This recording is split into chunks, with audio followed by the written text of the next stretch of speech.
The man known to history as King Henry VIII of England was born on the 28th of June 1491 at Greenwich Palace, just outside of London.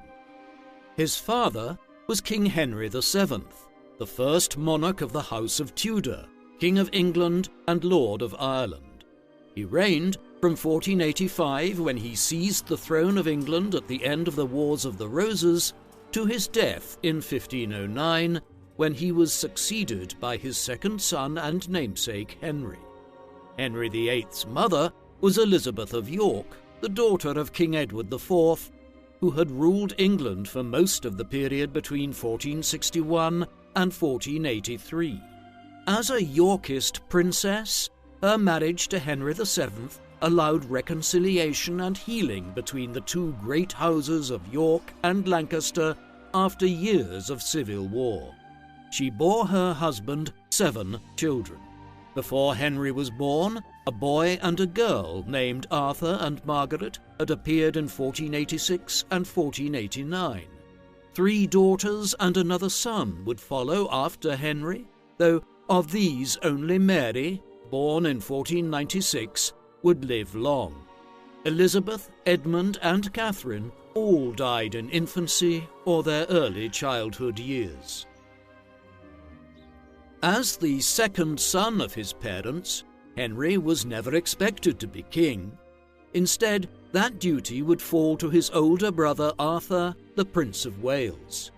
Henry consequently grew up as the royal spare rather than the heir.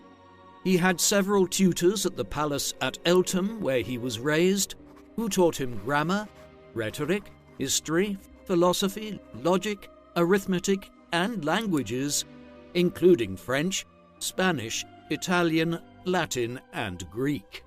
Henry showed an equal facility for both athletics and music.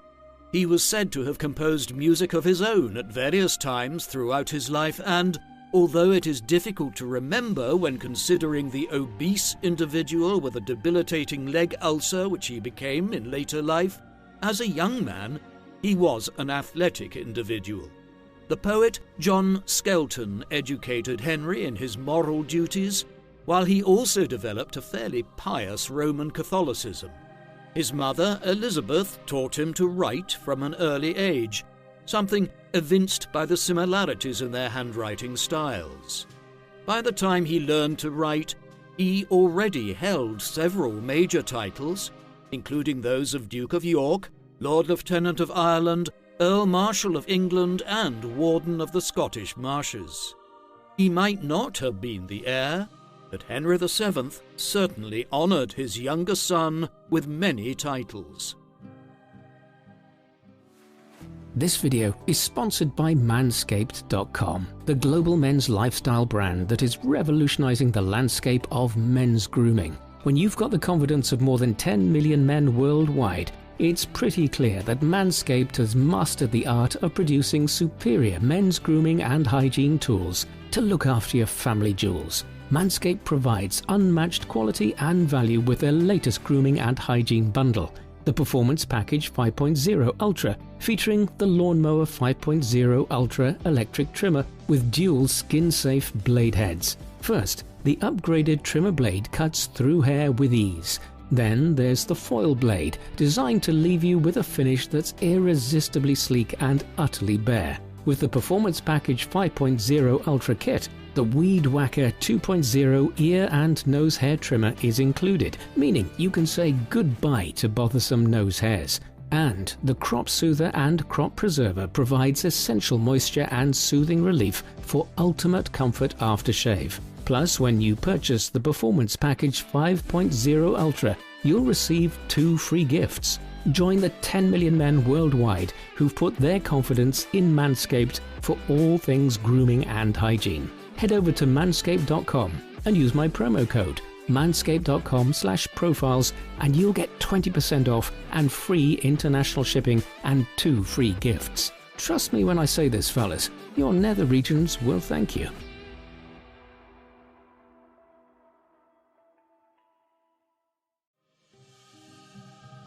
Henry was the subject of exceptional admiration as a boy. as some of the most celebrated intellectuals in both England and Europe, including Sir Thomas More, the famed author of Utopia, and the Dutch philosopher Desiderius Erasmus, the most celebrated scholar of Northern Europe in the early 16th century, marvelled publicly at his intelligence and charisma. More wrote about Henry in his poetry, calling him a saviour and a new messiah, though royal flattery was a commonplace of the early modern period. Both More and Erasmus met Henry as a young man in 1499 at Eltham Palace. Other than this, Henry spent a largely happy childhood surrounded by his mother, sisters, and paternal grandmother, all of whom openly adored him. Indeed, some historians have speculated that it was Henry's childhood, spent in the centre of a circle of adoring women, which made him both an individual who veered towards passionate romance, but one who was also possessed of a severe petulance when he did not get his way. On the 2nd of April 1502, Henry's older brother, Arthur, died, possibly of tuberculosis or of the mysterious sweating sickness, a disease which historians have speculated was either a strain of influenza or a hantavirus of some kind. The death of the heir was in many ways the defining moment in Henry's life. It was absolutely vital that a smooth succession occurred when Henry VII died. He had claimed the throne after defeating the Yorkist usurper, King Richard III, at the Battle of Bosworth Field in 1485. Not long before this, Richard had seized the throne by imprisoning his nephews and, in all likelihood, having them murdered in the Tower of London. This brutal act on Richard's part had ensured that many people in England were happy to support Henry Tudor's cause in 1485. Yet there also is no doubt that the House of Tudor had a very tenuous claim to the throne of England, being descended through a line of the great 14th century King of England, Edward III, one which was widely considered to be illegitimate, as it stemmed from Edward's son, John of Gaunt's marriage to Catherine Swynford, and the children born out of wedlock from that marriage. Moreover, the Tudors were also largely a Welsh family, not something which blocked their path to the throne legally, but hardly something which the ancient noble houses of England would have viewed well. Unsurprisingly, there had been numerous revolts against the Tudors in the late 1480s and into the 1490s as Henry was growing up. For Henry VII, it was all too clear that a new rival for the throne could emerge at any time, and so it was vitally important that a smooth transition of power occurred when he himself died. Thus, the death of Arthur in 1502 was a major blow. The succession now rested on young Henry's shoulders. This concern for having a male heir and ensuring a smooth succession would hang like a shadow over Henry's entire life. Henry VII now took the education in hand of his 10-year-old son, who was quickly anointed as the Prince of Wales. This was the beginning of a battle between father and son, as, while Arthur was still alive, Henry had been somewhat ignored by the king, but now that Arthur was dead and Henry was the Prince of Wales, the dour and forbidding Henry VII became heavily involved in his son's daily life.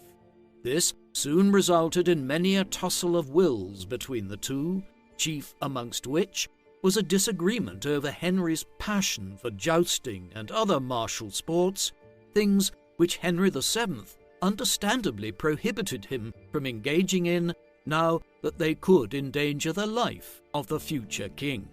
Young Henry was embarrassed at being restricted to competing in unarmed training exercises only, whilst his friends were able to both exhibit their skills and defend their manly honour in the joust. On top of this, over the next few years, father and son drifted apart, as Henry VII became an increasingly unpopular ruler on account of his financial policies and his employment of a close coterie of secretive advisers who alienated much of the political nation from the king, while Prince Henry was looked towards as the young king-in-waiting who held out promise of a brighter future. While Henry VII's prudent government might have earned him the resentment of his subjects, he would, ultimately, put the English state on a sound financial footing and bequeath a large surplus to his son one day. Another major feature of the years after Arthur's death concerned his widow and the issue of Henry marrying. In 1501, before his untimely demise, Arthur had married Catherine of Aragon, the daughter of King Ferdinand II of Aragon and Queen Isabella I of Castile, whose own union had united the two major kingdoms of Spain. The marriage of Arthur and Catherine had been designed to foster an alliance between England and Spain. Arthur's death seemed to scupper this, though almost immediately thereafter Henry VII had begun corresponding with Catherine's parents in Spain about the possibility of Catherine now marrying Prince Henry. The negotiations wound on interminably through the 1500s, all throughout which time Catherine remained in England.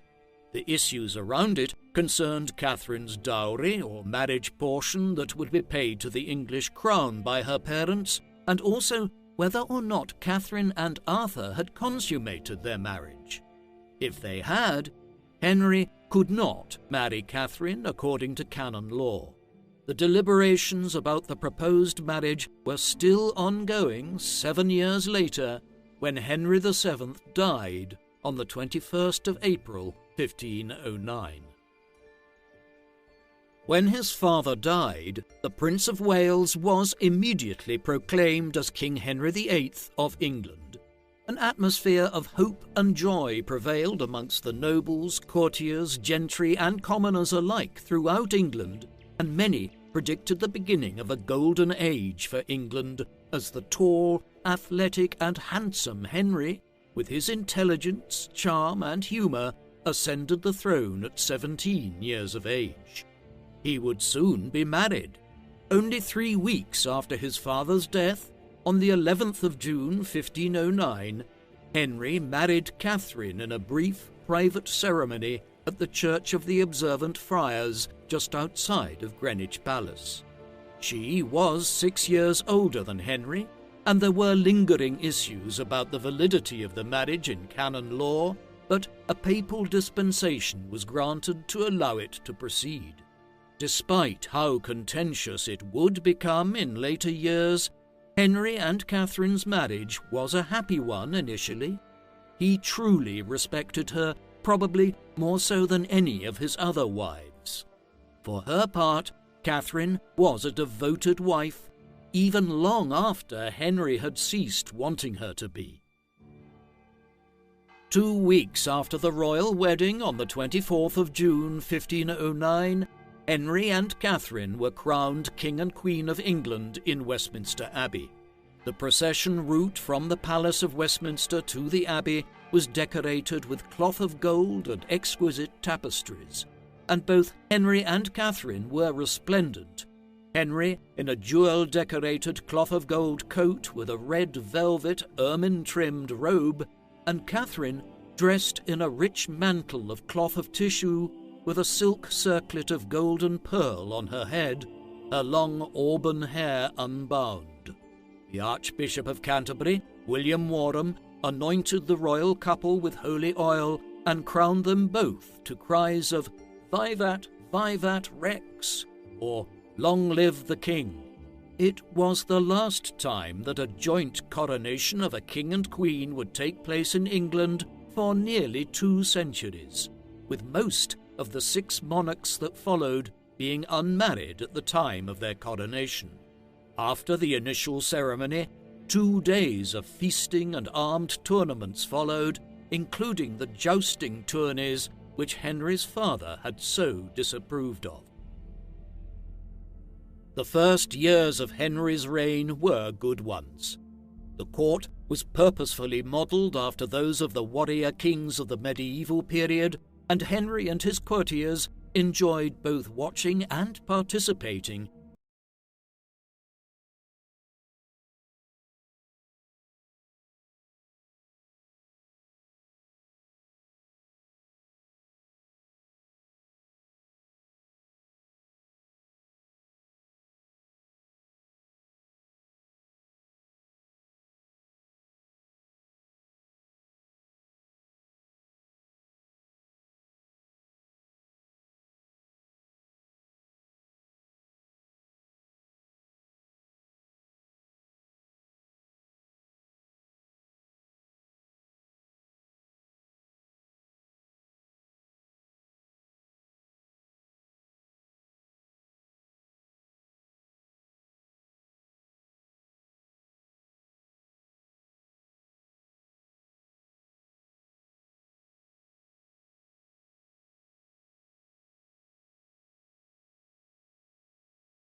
of Agincourt, an English king would now seek to extend his dominion on the continent, which, after the losses in the final decades of the 100 Years' War, had been reduced to nothing more than a small enclave around Calais. Henry's first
lavished attention and titles on his son, but Under English law, he was illegitimate and could not succeed his father. Still, with the birth of Henry Fitzroy, Henry had proven that he could father a son. While the king never openly blamed Catherine for her perceived failure to produce a boy, the years following the birth of his illegitimate son saw a gradual decline in Henry and Catherine's previously happy relationship. His dynastic troubles aside, the first 10 years of Henry's reign clearly reflected his ambitious pursuit of glory. Henry set out to make England the equal of both France and Spain in wealth, power, and prestige. Early on in his reign, he sponsored the construction of dockyards, warehouses, and shipyards in coastal ports, and sourced huge amounts of timber from the forests of Sussex and Kent for the construction of a large fleet. Henry's father had become king in the very infancy of Europe's age of exploration. Not to be outdone by the Spanish, he had begun a process of naval expansion and sponsored the first major English voyages of discovery. It is, for example, often overlooked that it was a pilot in English employ, John Cabot, who became the first early modern European to reach the mainland of North America in 1497, while Columbus was still island-hopping in the Caribbean. But the English navy remained small by 1509. Henry VIII set about changing this, and by the 1540s it had been expanded to approximately 50 ships. Henry also pioneered a revolution in English international diplomacy. In 1518, with the threat of a Turkish invasion of southeastern Europe looming, a prospect which alarmed all Christendom, Henry signed a non-aggression pact with Charles V, the new Holy Roman Emperor and Queen Catherine's nephew, along with Francis I, King of France. The agreement was the beginning of several summits which took place over the next 2 years between the three European powers, largely planned and orchestrated by Henry's chief minister, Cardinal Wolsey. The most impressive of these diplomatic meetings was unquestionably the Field of Cloth of Gold, which took place in France near Calais from the 7th to the 24th of June 1520. At the summit, Henry and Francis signed a pledge of perpetual friendship and peace. Princess Mary was betrothed to the Dauphin of France. All in attendance enjoyed a week of feasting, drinking, entertainment, and jousting contests amid the exquisite tents made from gold cloth. However, despite the pomp and ceremony of the Field of Cloth of Gold, the alliance between Henry and Francis would soon collapse, as shortly afterwards Cardinal Wolsey negotiated an alliance with Charles V of Spain, who declared war on France later in 1521, starting the Italian War of 1521 to 1526, into which England was dragged, the second of 3 wars which Henry would fight with France. However, the bulk of the fighting would play out in Italy between the French and Spanish there. Henry was determined to be remembered as a prince of intellect and virtue, as well as one skilled at statesmanship. The growing furore over the writings of Martin Luther in Germany from 1517 onwards, and the Protestant Reformation which it inspired, soon presented him with an opportunity to demonstrate his learning. Luther had emerged as a grave critic of the papacy in Rome and the wealth and power of the Church in general, arguing that the corruption within it needed to be rooted out and a new form of Christianity established, one in which churches would be stripped of their idolatrous wealth, the Mass would be performed in the vernacular tongues rather than in Latin, and people would be encouraged to actually read the Bible themselves and engage with Scripture. Henry was a doctrinal Catholic who liked the power, ceremony, and tradition of the Roman Catholic Church. In response to the heresy emanating from Central Europe, in 1521 he composed a text entitled Assertio Septem Sacramentorum, or The Defense of the Seven Sacraments. In this, Henry attacked Luther's ideas, defended sacred Catholic practices, and affirmed in all religious matters the supremacy of the Pope over the Church in Europe. Henry even dedicated the text to Pope Leo X, who, in recognition of his service to the Church, gave Henry the title Fide Defensor, meaning Defender of the Faith. Whether Henry actually wrote all of the defense of the seven sacraments remains a matter of debate. Thomas More might well have aided him and certainly commented on drafts of the text. By the mid-1520s, Henry's marital situation was becoming more strained. He was no longer the popular teenage king, but was still a relatively young man in his 30s. His thoughts had seemingly not turned of their own accord to potentially divorcing Catherine and seeking to remarry to a woman that might sire a son. Instead, it took the arrival of Anne Boleyn to the Tudor court at this time to lead Henry down this path. Anne was a daughter of Thomas Boleyn, Henry's former ambassador to France. She had recently returned from the French court with her father and was much admired for her cosmopolitan air, her style, wit, and charm. Her year of birth is unclear, though it was probably 1501, making her a woman entering her mid-20s at the time Henry became infatuated by her. For the first few months of their courtship, there seemed to be no question of Henry casting off his wife. Anne knew how to play the king, though. She refused to become his mistress so long as he was married, insisting that she would only commit in such a way to her future husband. Over time, Henry became more and more obsessed, and his letters to Anne, some of which survive, are full of passionate declarations of his love and desire for her. Generally, Anne Boleyn has been depicted as a grasping political climber who usurped Queen Catherine's legitimate place. However, there is no evidence that she encouraged Henry's interest in her initially. Rather, she reportedly made an abrupt departure from court in the spring of 1527, returning to her family's home at Hever Castle.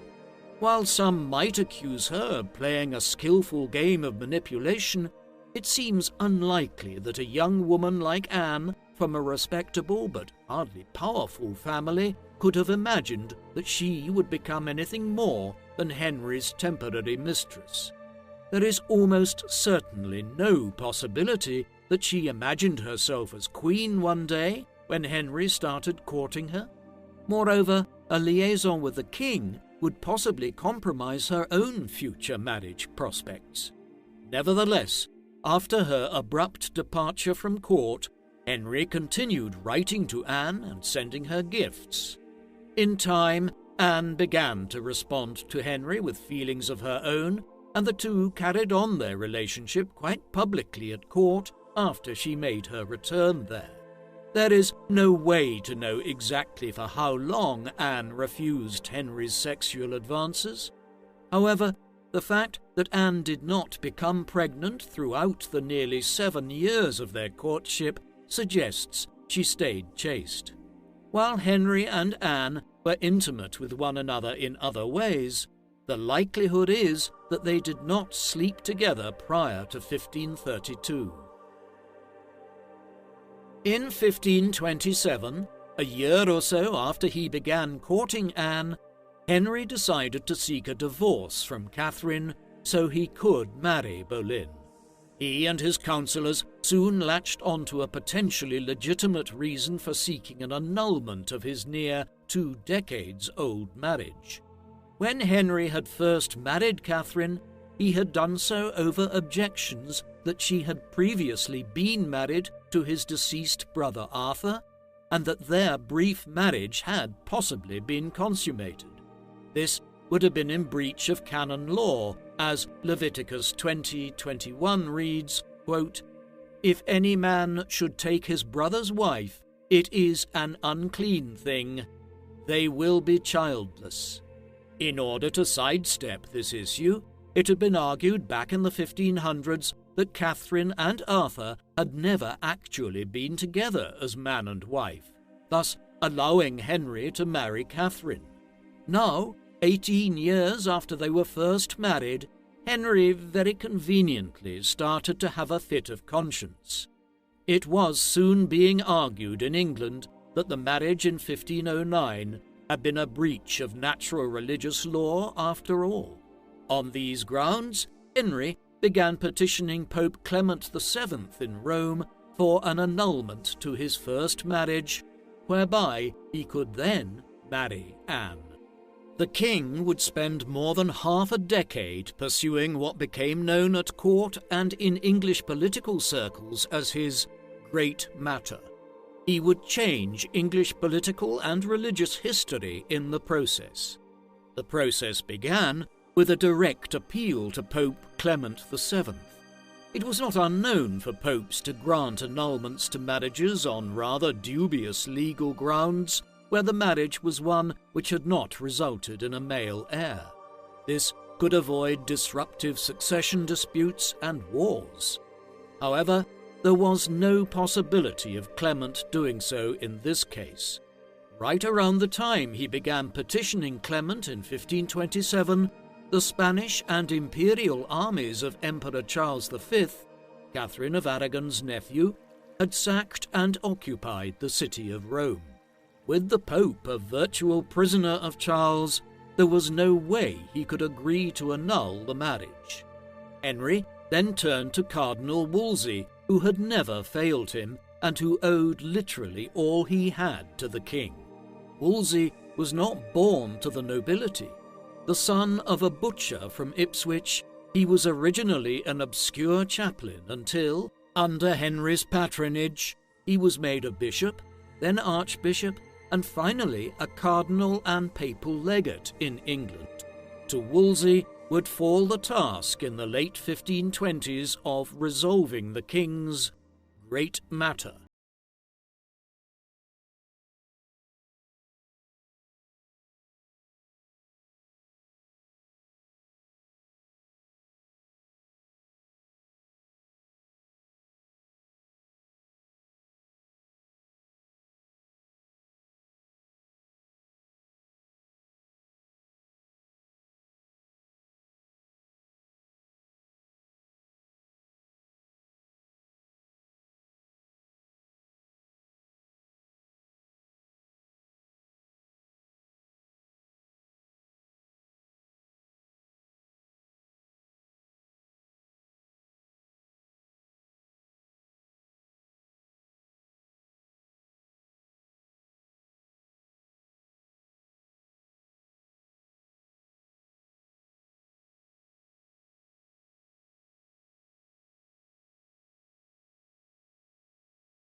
These religious shifts and turns require some further explanation.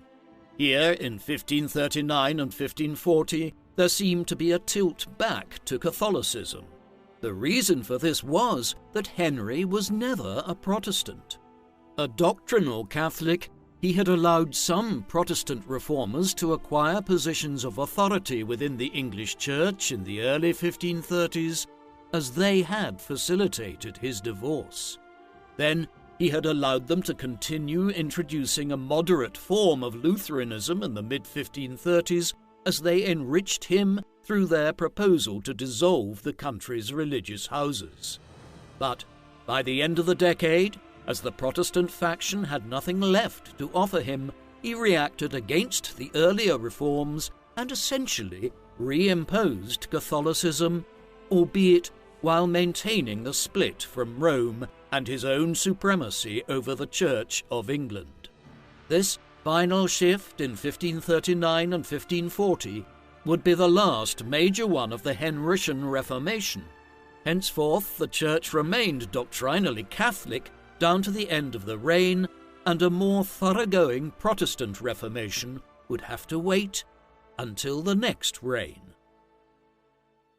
All of this was overseen by a monarch who appeared increasingly tyrannical in the 1530s. Henry was widely appreciated as a generous and good-humoured monarch in his early days, but later in life he was often regarded as a bully with a hideous temper.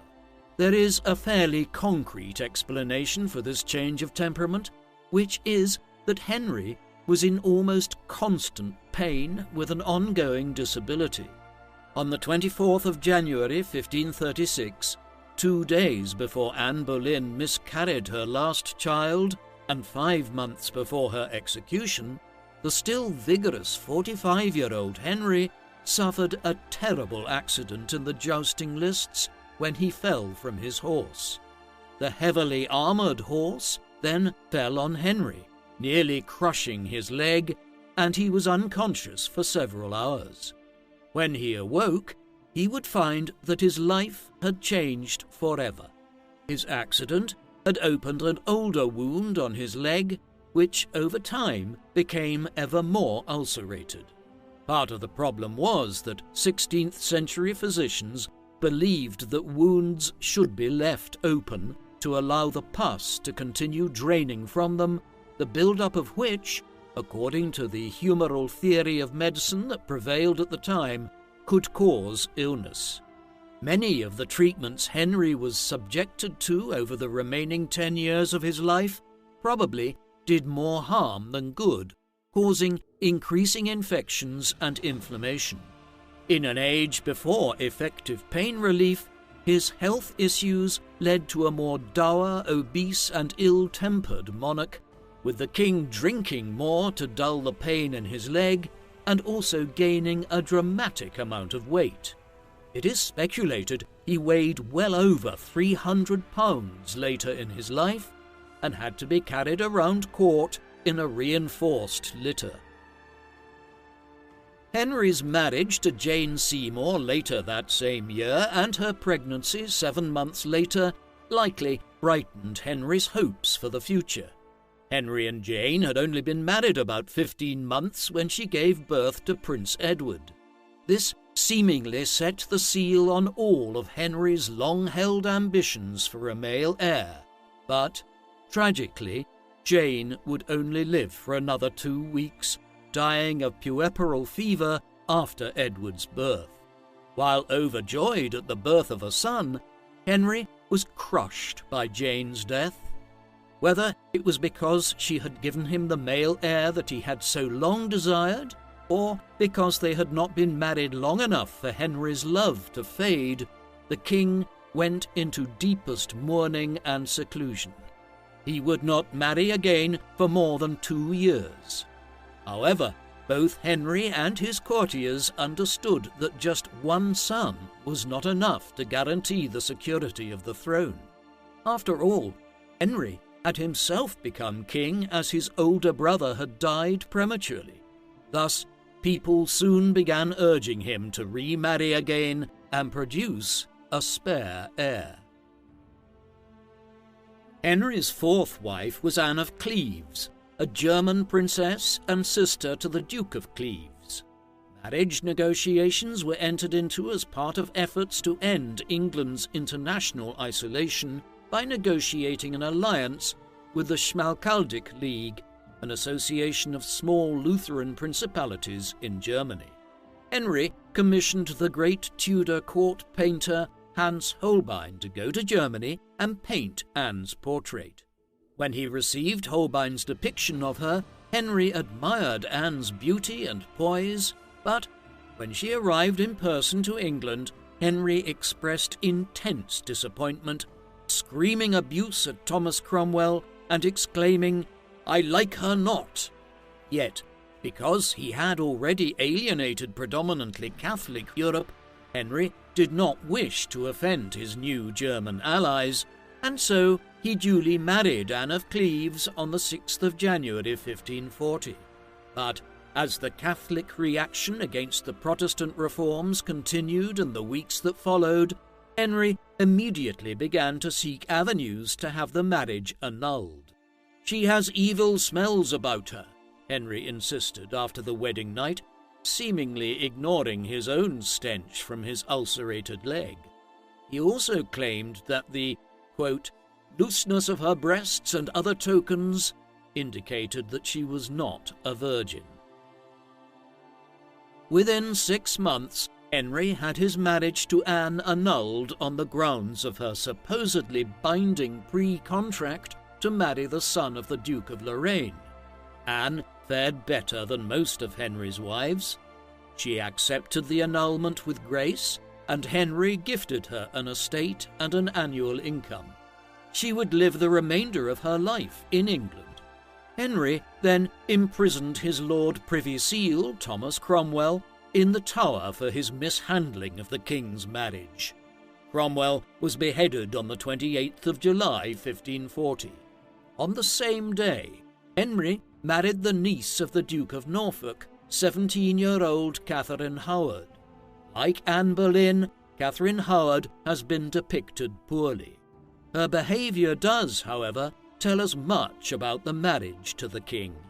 Henry was 51 years old when he married Catherine, and growing older, sicker and heavier all the time. There were rumours also of his impotence.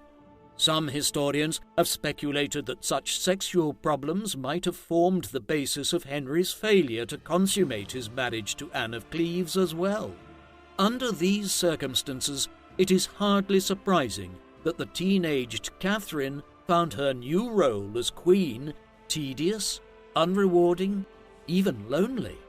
She began an affair with Thomas Culpeper, one of the royal grooms, arranging clandestine meetings, writing him love letters and sending him gifts. Rumours of her behaviour soon began to circulate, and it eventually came to light that she had also engaged in a sexual relationship with her private secretary, Francis Derham, before marrying the king.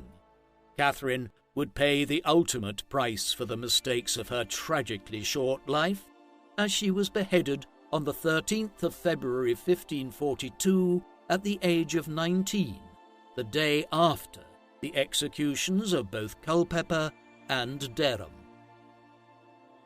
The political shifts and turns of the reign were not entirely confined to England.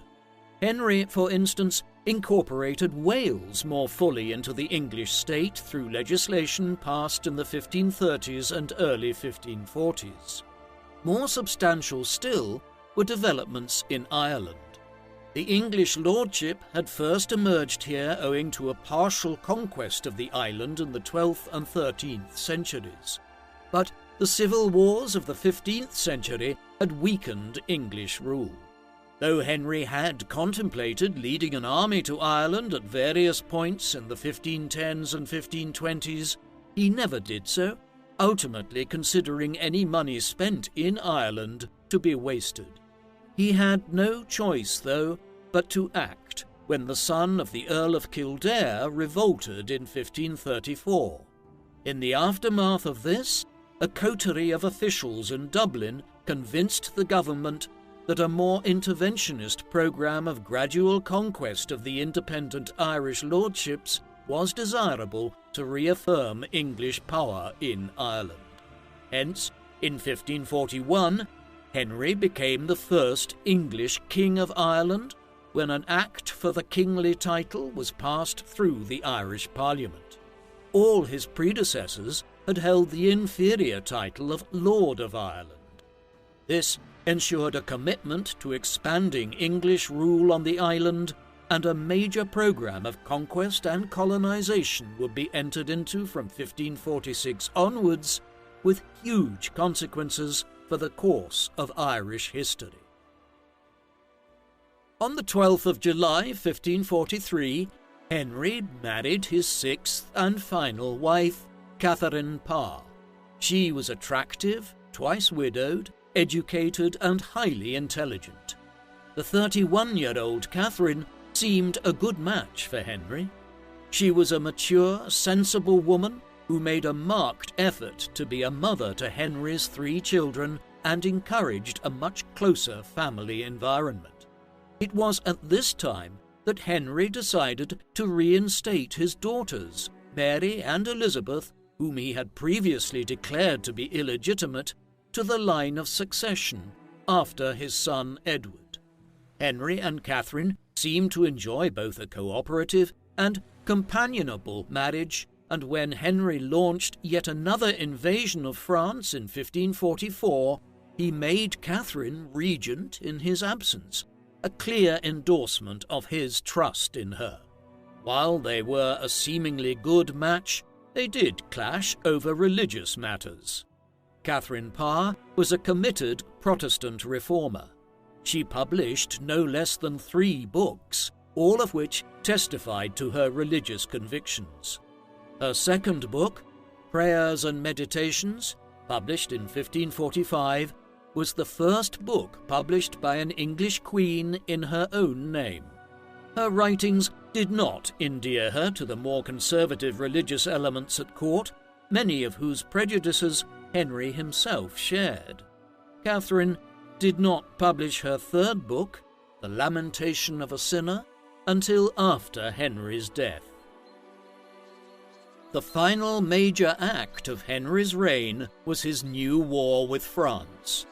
This was again a part of a wider war between the Spanish and Austrian Habsburgs and the French. It also became the most substantial of the 3 wars Henry fought against King Francis I of France. There were 2 key aspects to this. Firstly, Henry squandered basically the entire enormous financial windfall he had received from the dissolution of the monasteries in sending an army to France, one which achieved nothing other than capturing the town of Boulogne, south of Calais. It would be governed as a new English enclave there for a few years before being handed back to the French. The second element of the war, which was more substantial in some ways, became Henry's efforts to bludgeon the Scots into making their infant queen, Mary I, who had succeeded her father James V when she was just a week old in December 1542, marry Prince Edward. Henry's goal in pursuing what became known as the Rough Wooing was to try and unite Scotland under England by having the children of Edward and Mary one day rule over a united Britain. The war with the Scots was still in full swing when Henry died, and the Rough Wooing would eventually fail, like virtually every other element of Henry's foreign policy during his long reign.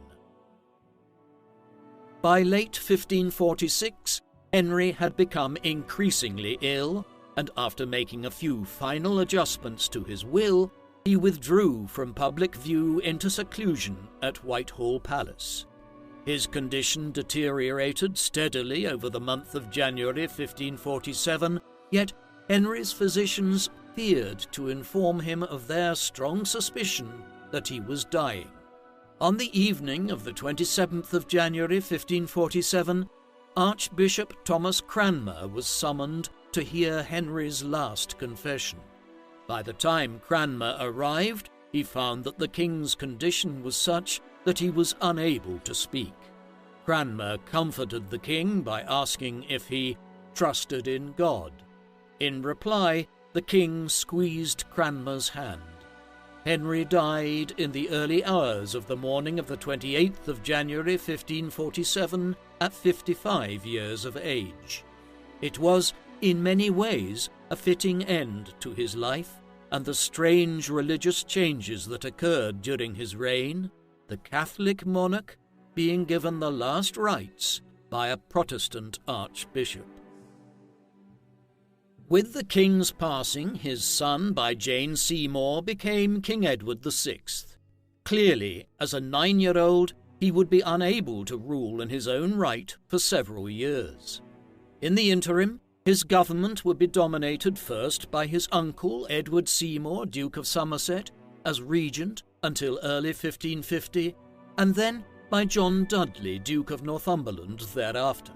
The boy king was surrounded by Protestant reformers, and in the late 1540s a much more thorough Protestant Reformation was entered into, one which saw English churches stripped of their wealth and idolatrous adornments, the Bible made widely available in English, and a new Book of Common Prayer issued as a way for English men and women to engage with God's Word directly. Archbishop Cranmer, who Henry had raised to such heights in the 1530s, was the architect of much of this. Ultimately, it was a short-lived effort at a radical Calvinist reformation, as Edward died in the summer of 1553 at just 15 years of age. A brief effort to install Lady Jane Grey, a grandniece of Henry VIII, as Edward's successor by the Protestant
trees. Please subscribe if you haven't already, and don't forget to hit the bell icon to get notifications so you never miss an upload. If you would like to watch our videos with no adverts of any kind, listen to audio podcast versions of our videos, discuss history with other People Profiles fans, and much, much more, go to peopleprofiles.com and become a member for as little as $2 per month. Members can also receive discounted merchandise, behind-the-scenes material, and a credit in our videos, along with much more. So, please support us in our work in return for exclusive offers at peopleprofiles.com via the link in the video description. Thank you very much for watching.